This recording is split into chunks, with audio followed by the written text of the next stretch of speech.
Welcome students. This is our microwave lecture series. In previous lecture we are discuss about the rectangular waveguide as well as the circular waveguide. In that rectangular waveguide or in a circular waveguide we are discussing more about the TE as well as a TM mode, that is nothing but the transverse electric mode or the transverse magnetic mode. Now further move to discuss about the more points related with these chapter. We are start the another new topic, which is the microwave cavities, and this is also called as the microwave cavities resonator or cavity resonators. So first of all we are just discuss about the what is mean by the cavity resonator. The cavity resonator is a metallic enclosure that confines the electromagnetic energy. It's a very easy. A cavity resonator, it is nothing but the one kind of the metallic enclosure. In that metallic enclosure that confines the electric and magnetic energy. That means in a cavity resonator the both electric and magnetic energy confines, and easily we say that the electric as well as the magnetic energy are stored. Electric or magnetic energy are stored. It's or simply says that inside of the cavity, inside that of cavity, the electric and magnetic energy determine its equivalent. It determines its equivalent. The equivalent is nothing but the inductance and capacitance. This inductance, it is nothing but the L, and this capacitance is nothing but the C. Inductance, it is nothing but the L, and capacitance is nothing but the C. So what I say once again I just explain about these cavity resonator. The cavity resonator, it is nothing but the one kind of the metallic enclosure that confines the electric and magnetic energy. And combines, we use here the electromagnetic energy. The stored of electric and magnetic energy inside of that cavity, the stored electric and magnetic energies inside the cavity, which determine its equivalent inductance and capacitance.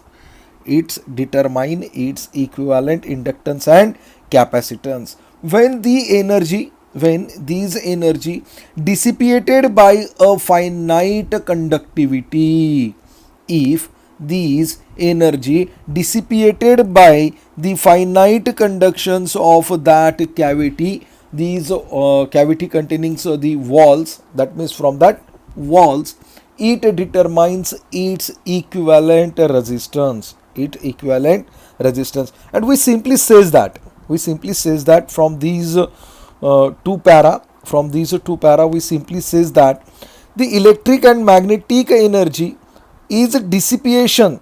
The electric and magnetic energy which is gives a determination of equivalent of inductance, capacitance, and dissipations of their equivalent resistance, and these all process which is happens inside the cavity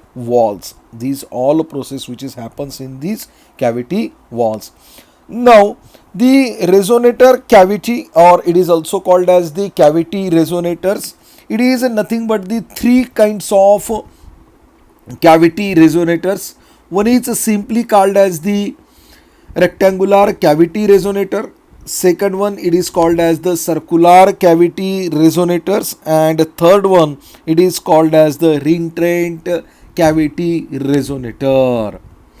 And so many applications are used in the microwave, but in that syllabus we just discuss about the microwave cavities. That is first one, that is the rectangular cavity, second one is the circular cavity. These two are some majorly studied in our syllabi. So when we are going to study the theoretically related with that resonator, we see when we are discussing or we are goes through the theoretical, these resonator gives a infinite number of resonant mode. If we are going to theoretically such type of resonator, that means the the rectangular cavity resonator, circular cavity resonator or recurrent cavity resonator gives us infinite resonant mode, gives us the infinite number of resonant modes. That means each mode corresponds to definite resonant frequency. That means they gives the lots number of frequencies. That means they gives the lot number of frequency. Why they gives the lots number of frequency, resonant frequency? Because each mode gives corresponding definite resonant frequency. And whenever we are going to seize these frequency of an impressed signals, when we are the studied of that frequency of an impressed signals, these signals is equivalent to the resonant frequency. Impressed signals is equal to that resonant frequency. And what happens when the maximum amplitude is want to occurs, they are only in the standing wave. These are only in the standing wave. That means maximum amplitude of the standing wave occurs. And what about the energies? The peak energy, that means the what kinds of energy are generated in that? The peak energy, that means the maximum energy stored in the electric and magnetic fields are equal. That means they are not differs. That means in the electric and the magnetic, both are the fields having the store of equal energies. So the mode which is related with that resonator, the mode having the lowest frequency, that is called as the dominant mode. The just definitions of that dominant mode was introduced here. Just revise this definition. The mode having the lowest resonant frequency is known as the dominant mode. The mode having the lowest resonant frequency is known as the dominant mode. Now let us start with the first type of that cavity resonator, that is called as the rectangular cavity resonator. Now let us see these ones. Now first of all, just revise with these rectangular waveguide. We are discussing in that rectangular waveguide, that is TE mode and the TM mode, and some equations was introduced in that TE as well as the TM mode, and we still assuming that we are already find out the TE and TM mode final equations. So let us start off that rectangular cavity resonators. Now in that rectangular cavity resonator, the Maxwell equations are completely satisfied by the cavity. The Maxwell's equations are completely satisfied by these cavity resonator, because we know very well the electromagnetic field are inside of that cavity. We know very well the electromagnetic field which is present inside that of cavity, and these factor are satisfied the Maxwell equations, as well as the boundary conditions of that electric field, which is tangential to the magnetic field, which is tangential to that magnetic field normal to the metal walls must be vanishes. That means the boundary conditions are completely vanishes from these resonate sorry from these net resonator. Okay, it's true, from that resonators. Now the diagram which is shown in that board, it is the complete the coordinates of a rectangular cavity. The figure shows the coordinates coordinates of a rectangular of the rectangular cavity resonator. In that diagram we just see the one the rectangular cavity, that is one section of that rectangular cavity. The A, it is the first one, that is the transverse distance of that rectangular cavity, that is d. We also here B we see, that is the thickness of that cavity, and D is the length of that, and A is the completely width related with that the rectangular cavity. Okay, now it is one kind of the geometrical structure of the rectangular cavity. Now in that we know the wave equations. Let us see from these previous part of TE equations, from that TE equations. Okay, now we know the wave equations related with that the rectangular waveguide. The wave equations similar as in the rectangular resonator should be satisfied the boundary conditions of the zero tangential E. E means that is the electric current at four of that walls. These four walls, 1 2 3 4, these four walls.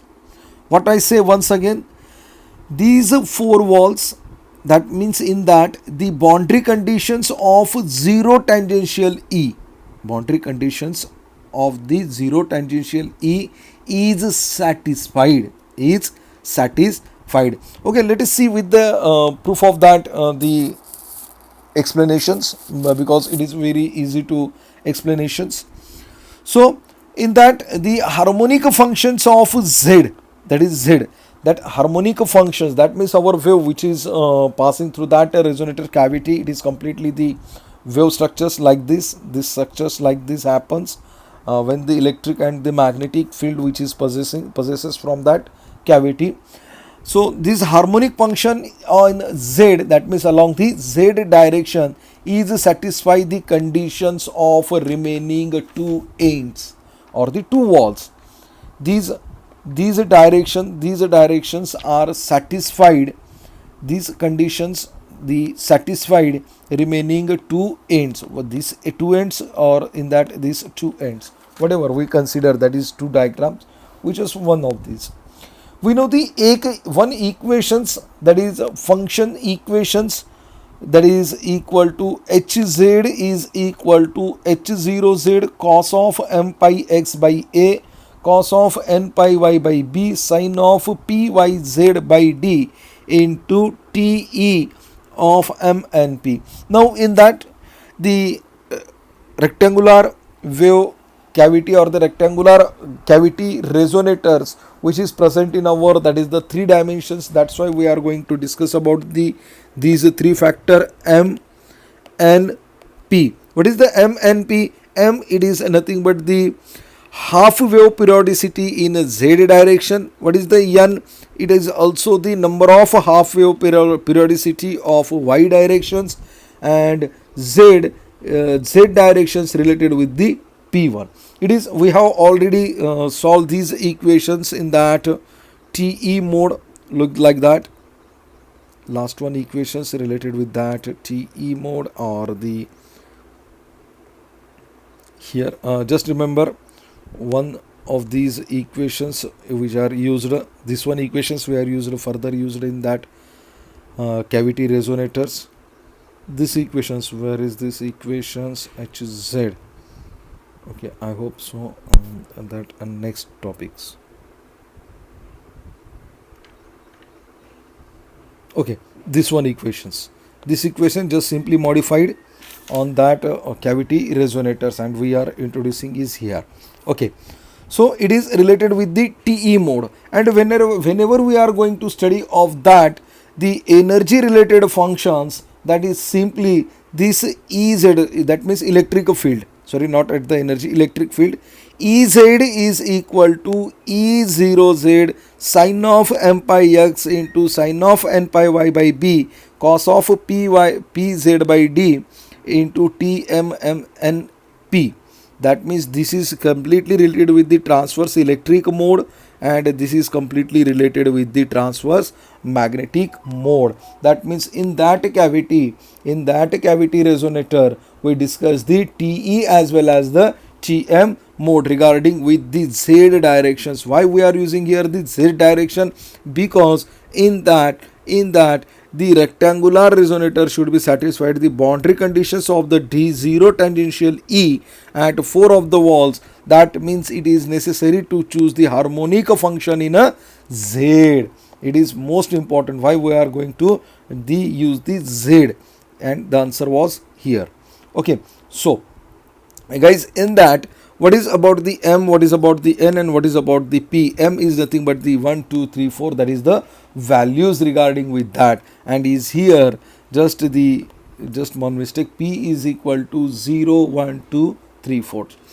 Now from these two equations, which two equation? That is equation number 1, which is related with the H mode, HZ, and another one which is related with the M mode, that is Ez, when we are going to separation equation for both mode. When we are going to separate equations for both TE and TM mode, we get the equation K square is equal to m pi a by square plus n pi by b square plus p by d square. These equations are important related with the lossless electric. And what is the value of K square? K square is nothing but the omega square mu epsilon. And what about the resonant frequency? The resonant frequency we are used here, that is nothing but the f of r is equal to 1 divided by 2 root of mu epsilon in bracket, in root of m by a square plus n by b square plus p by d square into TE and TM modes factor were used. And this is for the value of A is less than B but greater than D in the dominant mode. What is the meaning of dominant mode? We are discussed the definition of the dominant mode was here. Dominant mode, it is the simple, that is when the mode having the lowest resonant frequency. The mode having the lowest resonant frequency, that is called as the dominant mode, and it is for the dominant mode. It is in the dominant mode. Now the another one explanation regarding with this diagram. This diagram shows the method of exciting wave modes. Method of exciting wave mode in a resonator. In general, if the straight wire probe is inserted at the position of maximum electric intensity is used to excite a desired mode. That means simply we just straight wire probe inserted, and what happens, the loop coupling is placed, and the maximum magnetic intensity is utilized to launch the specific mode. It's just one general functions. What is this? It is one kind of these what